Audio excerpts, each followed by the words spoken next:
So, some of you may want to know what happens at a recording session. How do we go about creating a song to get to record it? What's the process? Okay, here we go. First thing, the most important thing is I have to, as the producer, I have to hear the song and I have to really, really dig it. It's either got to be like slamming the way it is, or I have to hear that what my skills are can take it over the top or make it better. Or I hear suggestions already about what needs to be done to make that a great song. So that's number one.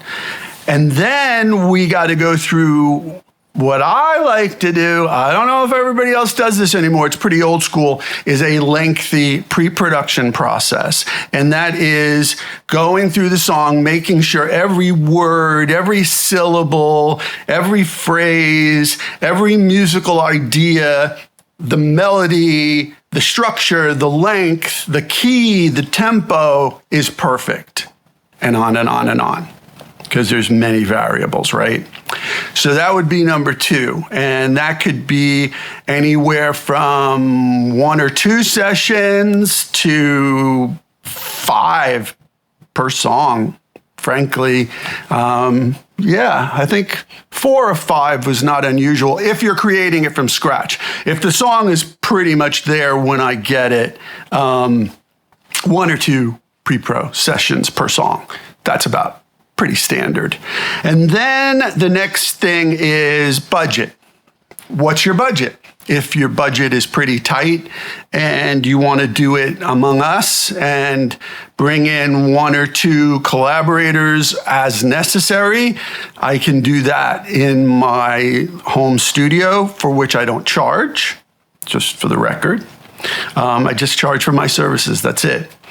Or if you want to do it big production in a studio, then the next step for me would be picking out the studio, the right studio for that song. And yes, every studio has a sound. Every studio kind of has a patina, really. And it's not always based on gear. It's the actual room itself, how big a room you need for the song, how many musicians, what's available too, right? And the cost. There's a studio here in town in Nashville that I loved working at that I think I paid about $550 a day for 20 years ago. Now it's up to $700, I hear. And then you could go all the way to Blackbird, go to Blackbird D, that's $2,500 a day, but that includes the assistant engineer. And both studios had great gear. So how comfortable are you in how you are going to use that gear? Do you know how to use it? Do you know what you want to use of that gear? Are the microphones there right for you, for the music you're recording? Does the gear work? A lot of studios don't have techs anymore. Blackbird does, but a lot of them don't. So gear might not work. Hell, the board might not work. I went and recorded a really big record, and we wanted to record it live and print live, at least ideally, because it was a jazz record. And we printed live through channels 23 and 24 output of the board.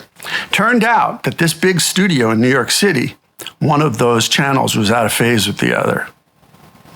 So, I mean, we got a refund, not in full, but we weren't able to print live because somebody wasn't maintaining it properly. So that's a key thing. You also have to be skilled enough to recognize it. Now, we didn't recognize that there was an issue with the monitors, the channels, because the monitors were in phase. So anyway, these are the things you need to know, and it comes with experience. So as soon as we took it back home, we went, oh, there's a problem here. And they were like, oh, you're right, sorry, and gave us some money back. So, but I'd rather not have the money back. I'd rather have the studio working. So all of this factors in. Does things work? the room, the size of the room, the sound of the room. Like, Blackbird D is dark. It's it's dark, but I like that. And the castle where I used to work is brighter and it's more open. I like that too. It depends on the music. All right, enough of the studio, because people obsess too much about the studio. The main things are the songs and the musicians. So then you got to start thinking, who's the right musicians to play on this song? Now in Nashville, I'm spoiled. I can call dozens of people per slot. That means that if I want 2 guitar players, there's a couple of dozen guitar players I call. If there's a bass player, there's a few different bass players that I call. And if there's a keyboard player, I know who I'm calling. I'm calling Catherine Marks. But anyway, there's other people too, but I want Catherine. If there's drummers, there's a few drummers too. All great, all killer, all will make your music fantastic. But who's perfect for your music? That comes with experience too, and hearing them on several different recordings and working with them. So this is all important. That has to be figured into the process, right? Okay. Then let's say, you're in the studio. And one of the most important things in the studio is I take notes as things go along, because, it could be the first verse of take 2 was the best verse of the day for that verse, the best take.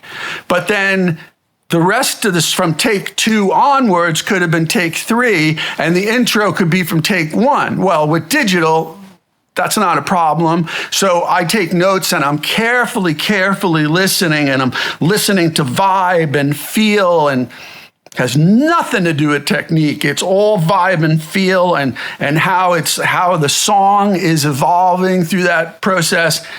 And I take those notes. Sometimes we make the changes there. Sometimes I edit everything later. But that's important. Now, most of the time, I would say 80% of the time, we get it all in one take, because these musicians are killer. And that's why you hire awesome musicians who are suited best for your song. So, spend the day in the studio. Now, normally, how many songs can you get in a day? Well, when I used to work with the Great American Rhythm Section with Reggie Young and Babbitt and Ed Green and Dave Hungate and Catherine and everybody, we used to get 5 songs in a 3-hour session, right? And they were 5 masters. They were ready to go, perfect. But, they loved playing together, and they had played together for years. So, that might be asking too much. There were some sessions we got 6. We never got less than 5. But if you got 4 in a 3-hour session, that would be really good if you're dealing with pro musicians. So how many songs do you have? Do you have 10? Do you have 12? Well, if you have 12 songs, you're going to need 3 4-hour sessions, right? At least. And I would suggest do 4 so you can experiment a little bit. Especially if you haven't worked with these musicians before. A lot of singer-songwriters or artists aren't familiar with the studio process, so it might be uncomfortable for them. So cool, let's take our time. Let's not get 5 songs in 3 hours. Let's get 3 songs in 3 hours, and let's break it up. So therefore, you're going to need 2 to 3 days in the studio. So now you're calculating, okay, budget, right? Budget. I'm always thinking budget. You also have to think food. You have to think cartage, because these musicians, if they're union, cartage comes into it. Insurance for the musicians union comes into it. The pension plan, all this stuff has to be part of your calculations. So if your studio is $2,500 for a day, well, you've spent $10,000 just on 4 days in the studio. So again, all comes into it, right? I'm always thinking, and because I've been doing this for so long, I may choose a studio that's not that expensive, but one that I know where the gear works. So let's assume that everything goes splendidly, and you should get a few takes from each song that you're happy with. Maybe there's one that's really great But again, then if you're recording to a click, to a tempo map, you can edit these things no problem later and put pieces from one for the other. You can even take overdubs from one and add it to the other if it's all tempo mapped. Beautiful. So then I would take it back and start doing overdubs if necessary. Maybe if you couldn't get the horns to the studio, or there's backgrounds, or the vocalist wants to do, a couple of days in the studio, just focusing on his or her lead vocal, no problem. We'll do that for a few days, and then clean up all the tracks, clean them up, like tips and tails, the whole bit, everything, the right levels, make sure they're all gain matched and everything, so you can deliver them to a mixer. Now, mixers can cost anywhere, a good one, a really pro one, from $1,000 a song, which is usually their indie rate, to $5,000 a song. Now, it's only like the really famous big dudes who get the $5,000 a song, and I'm not sure they get that anymore anyway. Probably. I haven't used one of them in a long time, but I will use a lot of the hot ones now because I really admire the mixes that are coming out from, there's 3 or 4 different mixers that I really love, and they will give you an indie rate if you're not a signed major label artist, and that's usually $1,000 a song, could be as much as $1,500, let's say, but the people I use charge around $1,000. So if you got 12 songs, that's another $12,000 to $15,000 minimum. So this all got to figure into budgets and what you can afford. My advice to most people these days is do a single. Right? But if you're going to go do it in a real studio, just cut 3 or 4 songs. See how you feel, see how it goes. Don't overextend yourself, because maybe one of those songs is the single and is worth it to do the whole do on and spend the money and get it out there and get yourself noticed and maybe get signed. And then, or you reevaluate yourself later whether you want to go any further with spending $20,000, $30,000 or more. It could be $50,000 to make a record if you get everything to the hilt. You know what I mean? So these are all considerations. You also have to consider catering and blah, blah, blah, and all these things. And then the background vocalists and people coming in and doing overdubs or little extras here and there. So generally speaking, that's how a record gets made. Hope that was useful and helpful to some of you who are wondering. That's how I do it.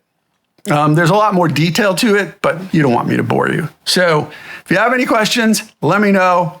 If there was something I didn't cover, I'm sure I forgot a ton of stuff. So the pre-production's the most important. All right. Thanks for watching. Catch you later.